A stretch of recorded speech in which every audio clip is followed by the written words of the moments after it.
Fear can propel us or leave us in complete paralysis. It can lead to our best performance if we embrace it, or our worst failures if we allow it to overcome us. How does MJ overcome the fear of hitting that game winner? How does Serena have the confidence to take that shot? And how do you overcome the fear of pursuing your passions? In this video, we'll discuss how fear affects your brain and body, and the 3 techniques that I use to stop fear from paralyzing me. I hope this can be valuable to you.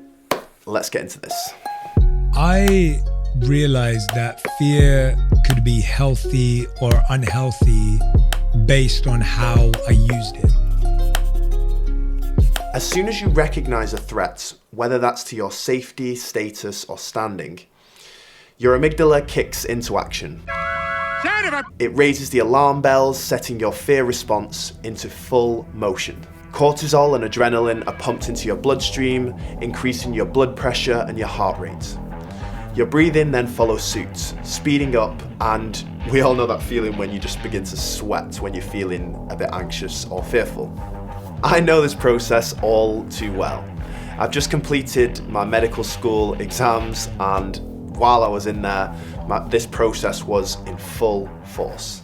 The other thing I noticed was I had this brain fog as the fear began to overcome me. I wanted to understand why this was. Was I actually experiencing anxiety, or was this just a normal response to exams? When I was looking through, I actually found this article on the National Institute for Mental Health that kind of answered the questions I had. It explained that when our fear response is disproportionate to the situation in front of us and begins to interfere with our well-being and the way we go about our daily lives, it's then classed as anxiety. I've realized that I think my fear did turn into anxiety because it was limiting my sleep, it was taking my appetite away, and it was really affecting my well-being. When I was thinking about fear, my mind took me back to this concert that I'd watched a few weeks before.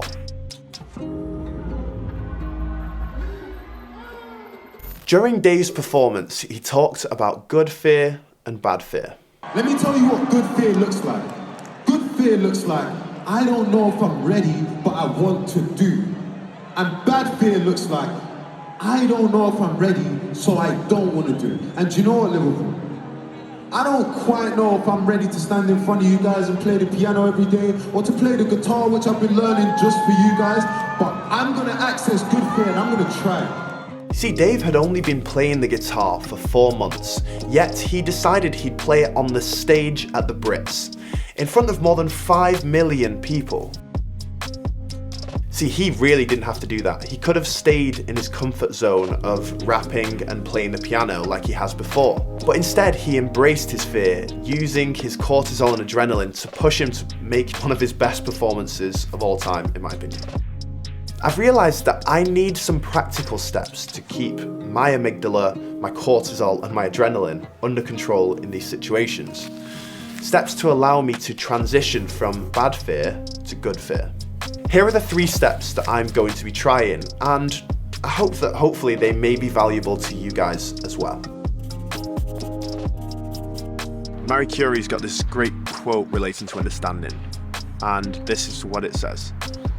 Nothing in life is to be feared, it's only to be understood. Now is the time to understand more so that we may fear less. When I'm feeling overwhelmed with fear, I've always found that getting a greater understanding of the problem in front of me allows me to take back control so that I have control rather than the fear overcoming me. It's been a while since I last played this. For Dave, that may be learning the notes on the fretboard of the guitar, the different common strumming patterns, and also the chord progressions that you would need to play the guitar in that 4-month time period before he plays on stage. For my exams, that was understanding the potential questions that may come up, the procedures that I may be asked to do, for example, taking blood or injections, and also all the different questions that I need to ask patients to make sure that I don't miss a vital diagnosis. Once I've outlined everything that may come up in the exam, I can then begin to work through and make sure that I'm comfortable with all the different eventualities that may come up. I find that when I don't fully understand what's expected of me, that's when my fear begins to turn into anxiety and to affect my daily life. That's when my good fear becomes bad fear. But that's not enough though. We need to learn to process our fears. Processing my fears allows me to put them into perspective. Tim Ferriss has this great question that helps me to do this. It's intended to help you overcome, or at least analyze the fears you have so that you can take important steps in different directions, start new projects, end projects, start relationships, end relationships. If you made the change you're afraid of, what's the absolute worst that could happen? Picture it in vivid detail. If this happened, how could you recover? For Dave, the worst case scenario is pretty bad. He could completely mess up the guitar solo, basically embarrassing himself in front of millions of people. If he went down this fear-setting path, he'd realise that he's actually got a lot of loyal fans. So if that did happen, he'd still have millions of streams on Spotify and sell out all of his tours. For me, I could fail the exam. I'd have to resit it and go again, but the worst case scenario is that I also fail the resit and then have to resit the entire year. Again, not the ideal situation, but I do believe that I could handle that. It'd give me more time to make these videos, and in the grand scheme of things, it wouldn't really be the end of the world. But one way that these fears could come to pass is that if we panic in the moment. So here's a technique that I learned from Jay Shetty about how to remain calm in the moment.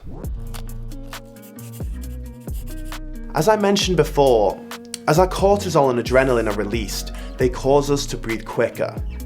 And that isn't always a bad thing, but we can't let it spiral out of control. If we can control our breathing, we're controlling how we respond to the hormones, so we don't get into this spiral of panic in front of us. Jay Shetty, the author of Think Like a Monk, has some ridiculously simple advice, but I found it incredibly helpful. When you feel stressed and need to align yourself, breathe in for 4 seconds and out for 4 seconds. So if you're having physical anxiety, physical stress, if you're rushing around, your heart rate's gone up, breathwork is a beautiful way to come back into alignment. I found that doing that just brings me back into the present moment and just makes me break the spiral of thought processes of just complete panic and of thinking I'm not good enough in this situation. It may seem incredibly simple, but the fact that it's so simple means that I actually apply it in my everyday life. I always come back to it every time I'm starting to panic or get a little bit anxious. I come back to that piece of advice and breathe in for 4 seconds and out for 4 seconds. The Navy SEALs have this great saying that calm is contagious. If you panic, then everyone else will copy that behavior, but if you remain calm, then everyone will do that too. It's a really important part of leadership. Fear can propel us or leave us in complete paralysis, but our fear doesn't just affect us. I absolutely love this quote from Coach Carter and originally said by Marianne Williamson. And as we let our own light shine, we unconsciously give other people permission to do the same. As we are liberated from our own fear, our presence automatically liberates others. Just as Dave overcame his fear of performing guitar on stage, just as I overcame my fear of those exams, you can overcome yours. I hope these 3 steps will allow you to do that, and if you've enjoyed this video, then please subscribe, leave your thoughts, feelings and feedback in the comments, and I will see you very soon.